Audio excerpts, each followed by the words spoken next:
Fukunaga, juga karena cerita yang dibawakan film ini menyentuh, yang tragis, yang manis, yang pahit. Semua tercampur di dalam film ini. Tak usah berlama-lama, langsung aja. Intro.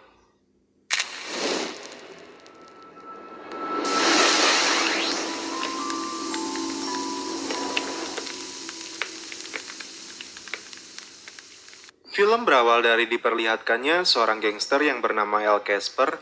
Dia sedang memandangi sebuah lukisan hutan belantara dan di tengahnya terdapat jalan yang terang. Dan ini tentunya berkaitan dengan gaya sang sutradara untuk menghadirkan makna dalam setiap gambar yang ditampilkan. Saya berspekulasi bahwa ini adalah unsur semiotika dari sang sutradara untuk para penontonnya dalam mengartikan sebuah gambar. Makna apa yang terkandung? Ayo kita sama-sama tonton sampai akhir, guys. Beralih scene di sebuah jalanan Meksiko, El Casper bertemu dengan kawanan gangster dan mengambil sebuah sepeda. Kemudian, Casper datang ke rumah bocah yang masih berusia 12 tahun. Dia bernama Benito. Lalu Casper membawa Benito ke rumahnya dan menunjukkan beberapa barang curiannya termasuk sebuah kamera kecil. Setelah itu lanjut si Casper membawa Benito ke kawanan gangsternya di mana Lil Mago menjadi pimpinannya. Nah, di sini kita diperlihatkan seperti film Widayang, yang dimana jikalau seseorang ingin menjadi anggota gangster, dia harus melalui proses inisiasi, yaitu menerima tendangan dari anggota lainnya sampai 13 kali hitungan dari pimpinannya. Setelah mencapai hitungan ke-13, baru orang itu diterima menjadi anggota gangsternya. Dan Lil Mago mengucapkan selamat kepada Benito yang sudah berhasil melewati tahap inisiasi.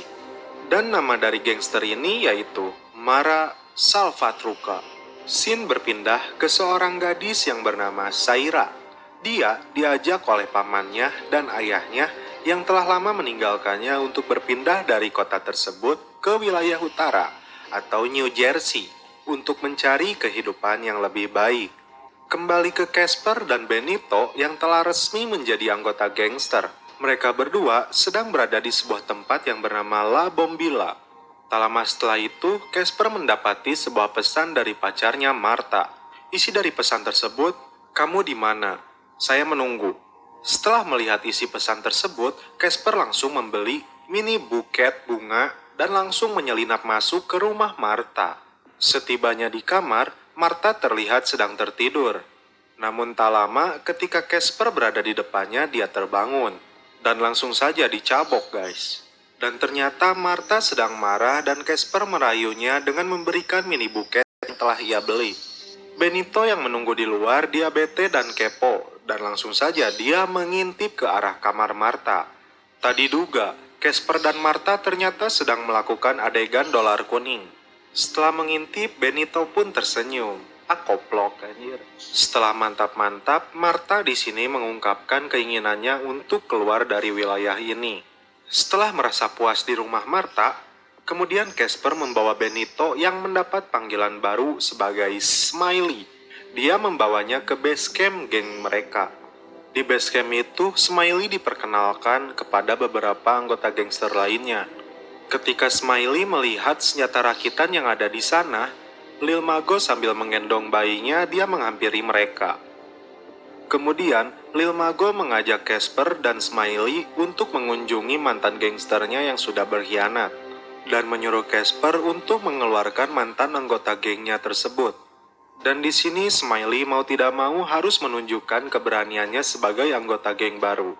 Menggunakan senjata rakitan yang telah diisi peluru, kemudian Smiley menembak orang itu. Selesai melakukan tugasnya, Smiley tampak terdiam. Lil Mago kemudian menanyakan kembali ke Casper yang tidak menjalankan tugasnya di Bombilia karena anak buahnya yang bernama Sol tidak melihatnya. Namun karena kecintaan dari Lil Mago terhadap Casper, tak ada hukuman bagi Casper. 3 hari kemudian, di perbatasan Guatemala dan Meksiko, Saira dan ayahnya serta kakaknya tiba di Meksiko untuk beristirahat sebelum melanjutkan perjalanan mereka kembali ke New Jersey. Mereka akan menggunakan kereta dan berjalan kaki yang bisa memakan waktu hingga 2-3 minggu. Di malam hari, Casper yang sedang bermesraan dengan Martha di atas menara rel kereta api, tanpa diduga kedatangan kawan gengnya yang bernama Sol. Dan sepertinya Sol kurang menyukai Casper, apalagi ketika mendapatkan dia sedang bersama Martha yang tidak disukainya. Sol pun memperingatkannya hati-hati dan juga memintanya datang dalam sebuah pertemuan di kuburan. Kembali ke Saira dan keluarganya, akhirnya datang kereta yang telah mereka tunggu-tunggu. Ratusan imigran yang lain pun bergegas menaiki atap kereta. Sialnya, kereta itu ternyata tidak melanjutkan perjalanan, dikarenakan banyak kematian yang terjadi dan ratusan imigran itu pun harus terdampar di sekitar stasiun tersebut. Kembali ke Casper dan kawanan gangsternya. Lil Mago kali ini lebih tegas terhadap Casper karena mendapati informasi dari Sol bahwa Casper telah berbohong dan tidak menjalankan tugasnya. Karena di sisi lain mereka pun berencana mengumpulkan banyak uang untuk membeli senjata agar dapat melawan gangster Kidos saingan mereka. Di luar dugaan, Martha datang ke pertemuan itu. Casper pun menghampirinya dan meminta dia untuk segera pergi. Namun Lil Mago keburu mengetahuinya. Sol dan yang lainnya kemudian memberi pukulan hingga Casper pingsan dan hukuman 13 detik untuk Casper dan Smiley. Lil Mago kemudian mengajak pergi si Martha. Tentu saja karena kecantikan dari Martha membuat hasratnya memuncak. Lil Mago yang akan mengeksekusi si Martha, namun gagal karena Martha memberontak dengan menggigit tangannya. Karena kesal, Lil Mago menendang Martha dan naasnya Martha tersungkur ke depan dan kepalanya membentur batu yang ada di bawah sehingga membuatnya tewas. Setelah dihukum 13 detik, Casper kepada Lil Mago menanyakan keberadaan Martha. Dan Lil Mago menyampaikan bahwa Martha telah dibawa oleh binatang itu, atau sebagai kata kiasan untuk menandakan Martha telah tewas. Dengan seketika Casper pun menangis. Ketika dalam keadaan menangis, Lil Mago malah meminta Casper untuk tidak berbohong lagi, dan sekalinya berbohong, dialah yang akan membunuhnya secara langsung. Kemudian Lil Mago meminta Casper dan Smiley untuk menemaninya dalam menjalankan misi ke Tonala. Kembali ke Saira dan keluarganya, yang dimana kereta itu mulai berangkat. Terlihat juga Lil Mago dan Casper beserta Smiley pun naik ke atap kereta itu. Mendekati Tonala, hujan turun. Dan para imigran melindungi diri mereka dengan plastik dan jas hujan yang mereka miliki. Nah, ternyata di sini aksi mereka mulai dilakukan. Lil Mago memberikan Smiley senjata rakitan dan Casper sebuah golok. Mereka bertiga melakukan pemerasan kepada imigran di sana dan meminta sejumlah uang. Ketika ayah Saira memberikan uangnya, Lil Mago melihat Saira dan mencoba untuk memperkosanya. Di sini, Casper yang masih menyimpan dendam kepada Lil Mago tak disangka dia menggolok kepalanya dan Lil Mago pun tewas. Dan mayatnya didorong hingga terjatuh ke bawah. Karena itu juga Casper kemudian meminta Smiley untuk turun dari kereta. Dan Smiley menyusuri rel kereta dan kembali ke Meksiko. Di atap kereta, Casper yang kelelahan hampir saja menjadi sasaran dua imigran yang akan membunuhnya. Untung saja, Saira berteriak dan dia terselamatkan. Setibanya di base camp, Smiley mengabarkan bahwa Lil Mago telah tewas, dan seluruh anggota geng Mara Salvatrucha berduka dan melakukan gerakan simbol kematian pimpinan mereka. Smiley yang membela dirinya bukan banci, dia berani datang kembali ke base campnya. Dan bermodal senjata dan keyakinan, dia akan melakukan aksi balas dendam kepada Casper. Sol berkomitmen dengan Smiley bahwa dia harus segera membunuh Casper. Jika tidak membunuhnya, jangan pernah berharap kembali ke sini. Sampai di sebuah kota yang bernama Tierra, para imigran pun beristirahat di sekitar stasiun ini. Sebagian imigran mengambil air dari solokan yang ada di sana walaupun kotor, tapi itulah sumber kehidupan mereka. Casper yang sendirian di atap kereta, dia sedang meratapi perbuatannya dan dia mendapati pesan dari El Sol. Isi dari pesan tersebut, kamu akan mati. Tak lama setelah itu, Saira yang melihat sisi baik dari Casper, dia berusaha untuk berbincang dengannya dan menawarinya makanan.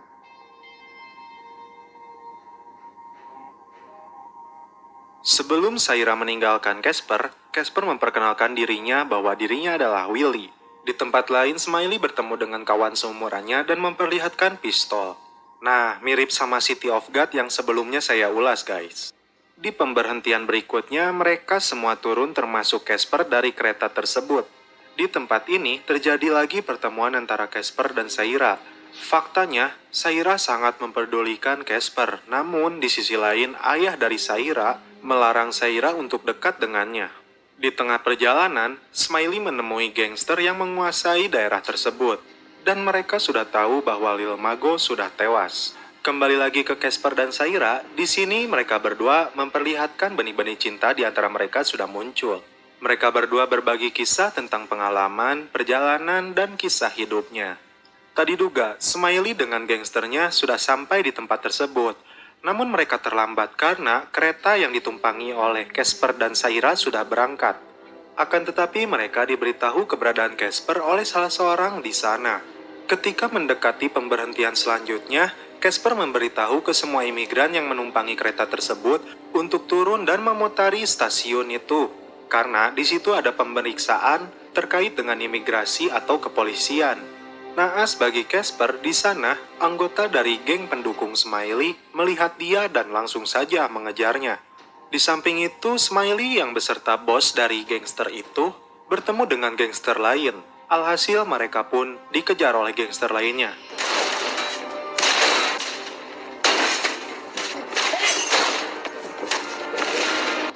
Karena hal tersebut, Casper berhasil meloloskan diri dan terlihat santuy bersama keluarga dari Saira. Casper yang terbangun dari tidurnya, dia berniat untuk memisahkan diri dari keluarga Saira dan turun dari kereta. Tadi duga, ternyata Saira ikut turun dan mengikutinya dari belakang. Casper pun dibuat bingung karenanya, dan tidak bisa berbuat apa-apa kecuali biarkan saja dia mengikutinya. Di daerah tempat mereka turun, mereka berdua bertemu dengan seseorang yang dipanggilnya Bibi. Nah, si Bibi ini termasuk dari geng Salvatruca.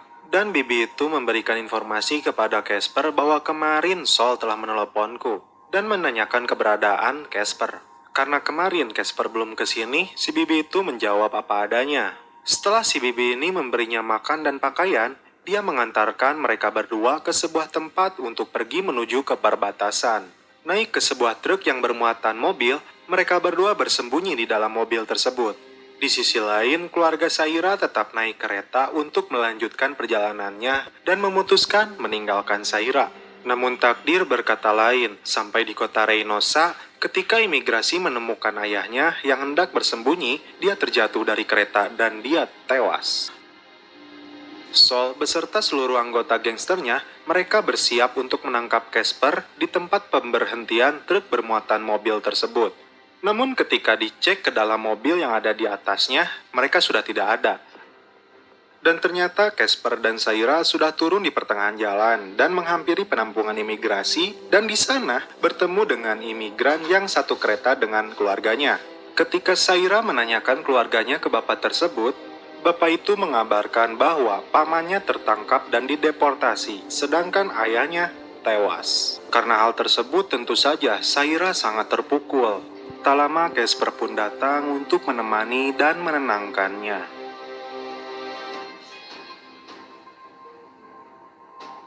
Keesokan harinya mereka pun melanjutkan perjalanan hingga sampai di sebuah tepi sungai.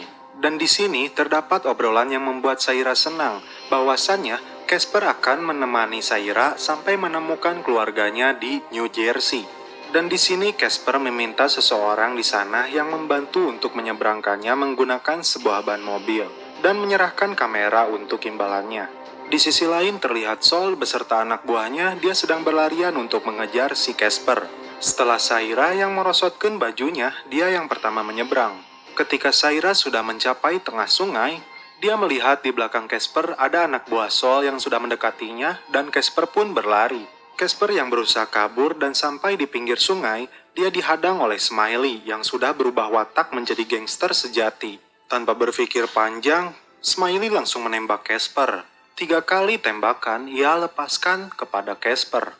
Karena di sisi lain Smiley juga ingin membuktikan kejantanannya bahwa dia masih layak untuk menjadi anggota gangster Salvatruca. Sol beserta anak buahnya, walaupun mereka sudah tahu bahwa Casper sudah tewas, tapi mereka tetap memberondong tembakannya kepada Casper. Setelah itu, Casper dihanyutkan di sungai tersebut. Saira hanya bisa berteriak dan menangis melihat kejadian tersebut.